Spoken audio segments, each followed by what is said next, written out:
Σεβασμιότατε Άγιε Βεργίου, Κύριε Αθηναγόρα, Σεβασμιότατε Άγιε Καλλιοπόλεως και Μαντίδη, Κύριε Στέφανε, Σεβασμιότατε Άγιοι Αρχιερείς της Ιεράς Ημών Συνόδου, Πρέσβευτες Επίσκοποι, ευλαβείς Άγιοι Πατέρες,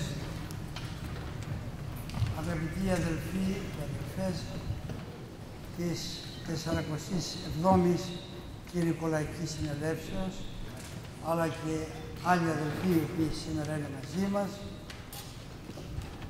αξίζει σήμερα να πούμε για μια ακόμη φορά αυτό το οποίο ψάλαμε στον όρθρο σήμερα, στους Ένους, τι ανταποδώσομεν το Κυρίου περί πάντων ον ανταπέδωκεν ημίν.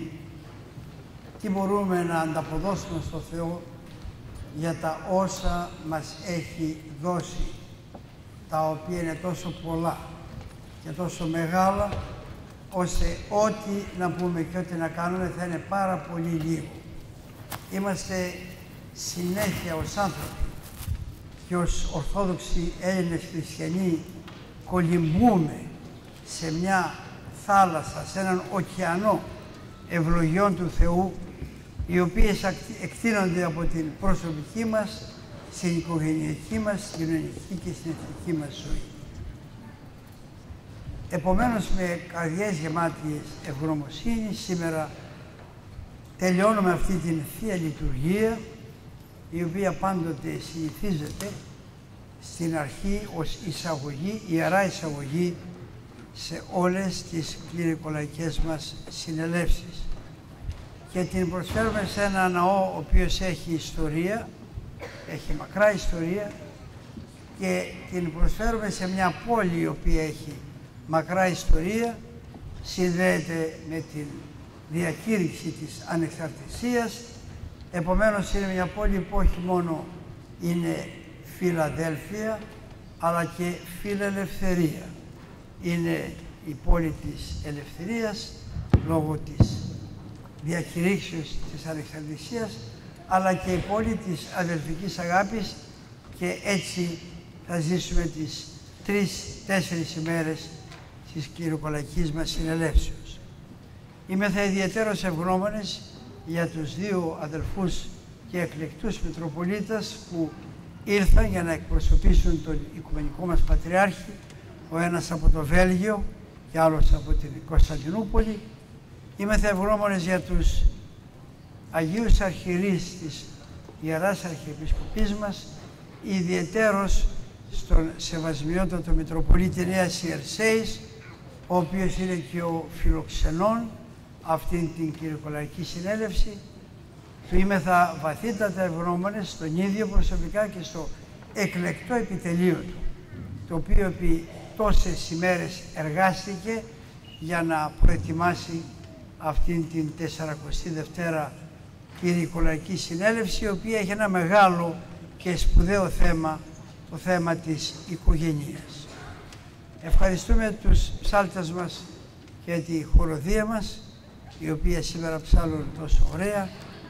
Ευχαριστούμε τα παιδιά του Ιερού που μας βοήθησαν και όλους εσείς που έχετε έρθει για να είστε κοντά μας. Ανάμεσα στις άλλες πολλές ευλογίες, αδελφοί μου, έχουμε σήμερα και την ευλογία να έχουμε ακούσει ένα πάρα πολύ σημαντικό Ευαγγέλιο. Όλα τα Ευαγγέλια είναι σημαντικά, αλλά ορισμένα έχουν κάποια ειδική σημασία, ιδίως όταν συνδέονται με σημαντικά γεγονότα. Το σημερινό ανάγνωσμα, ευαγγελικό ανάγνωσμα, προέρχεται από το κατά Ματθαίον Ευαγγέλιο. I am referring now to the very blessing among many other blessings for which we are deeply grateful to God. I am referring to the gospel that we heard today, because it is a gospel that conveys a very important message. And it conveys the message through a very beautiful, simple, descriptive way, not in abstract language. The story is this, as you remember. The Lord Jesus Christ, in one of his ministerial and ministry tours around the country, ended in the town of Capernaum. It's a small town on the north of the Lake Tiberias, Gennesaret. He enters the town, and at this moment, a Roman officer, the title is Hekatondachos, centurion, which means a leader of 100 soldiers. This officer belonged to the Roman army, which were occupying Palestine and the whole area, of course. He was not a Jew, and of course not a Christian. There is no Christianity at that point. So he was just a pagan, a Gentile. He comes to Jesus and says, Lord, the word used in the gospel is Kyrie, could be translated Lord or Sir. We don't know in what sense he said it, but he said, Lord, my servant is having a terrible disease. He's paralyzed and feels very tormenting pains. Before completing what he would to say, but of course, the evangelist says, pleading with Jesus. Obviously, he asks something more Jesus. But Christ says, I will come to your home and cure your servant. The officer reacts, Lord, I'm not worthy to come into my house. Now, it's amazing. I am an officer, he said. I have soldiers. I tell the man go and goes, to the other come and comes, and to my servants do this and they do that. You, Lord, just say the word. And that's it. It's an astonishing point. This man displays now an absolute certainty that the word of Jesus from a distance, even without seeing the sick person, not going to the house, this word will save, cure the person. Even the Lord was very impressed by this answer. This is why in the Greek language, in the English says, Jesus marveled at what he heard. Marveled is not exactly. The Greek text says, εθαύμασεν ο Ιησούς. Θαυμάζω is admire, is expressing something very strong in view of something which is truly astonishing. So Jesus marveled and said, I have not found such a faith even in Israel. The man was a pagan. He was an officer of the army of occupation. He would look with total disdain to the Jews. He, however, spoke the way he spoke to Jesus. And the end is that Christ says, go home, and here is again a key sentence, go home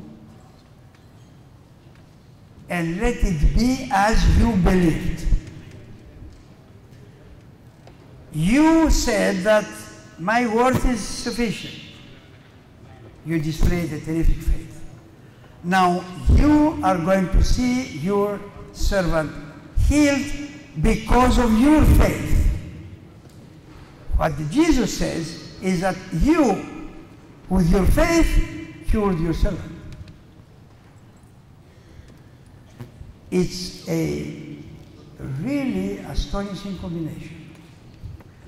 The word of Christ being something extraordinarily powerful.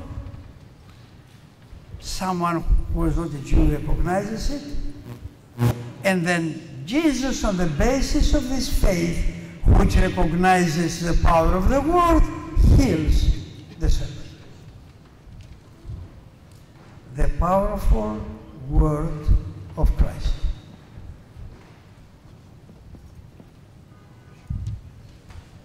The powerful word of Christ doing miracles through human faith.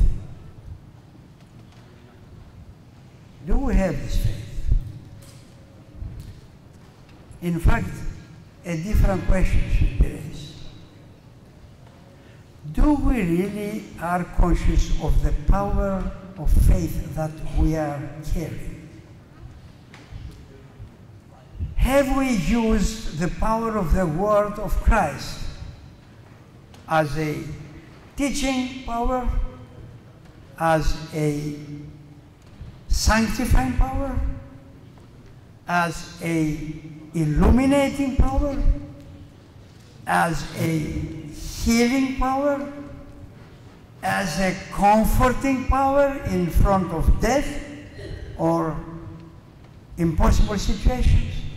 Have we really understood, used, and really take advantage, so to say, of the power given to us through the word of Christ? Do we know the word of Christ? How much do we read the word of Christ? How much the gospel is part of our reading?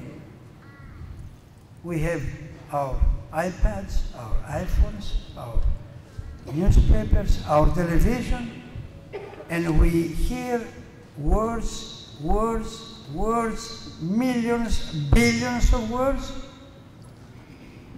How do we are in touch with the words of Jesus? How much time to deal with the gospel of Jesus?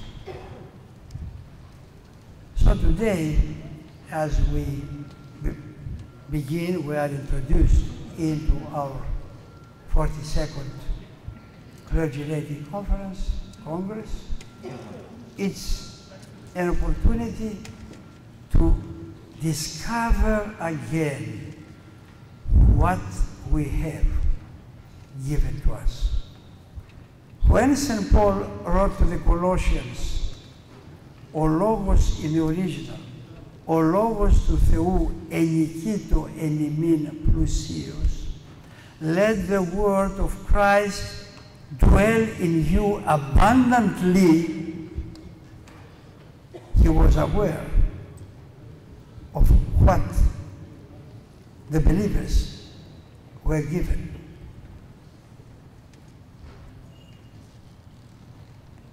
As you know, in the areas where today we have conflicts and wars and battles, Middle East,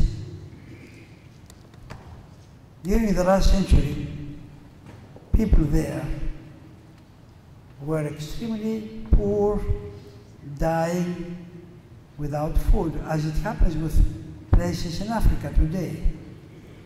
Yet they were sitting on top of immense amounts of oil,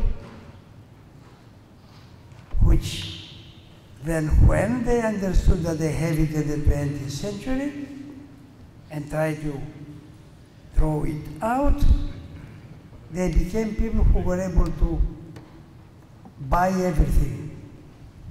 The former destitute and utterly poor. They were for centuries sitting on something which of course they could not use because there was not the machines that would use the oil. Sometimes we might be like that. We are sitting sometimes on a tremendous amount of power given to us by God, but we are not using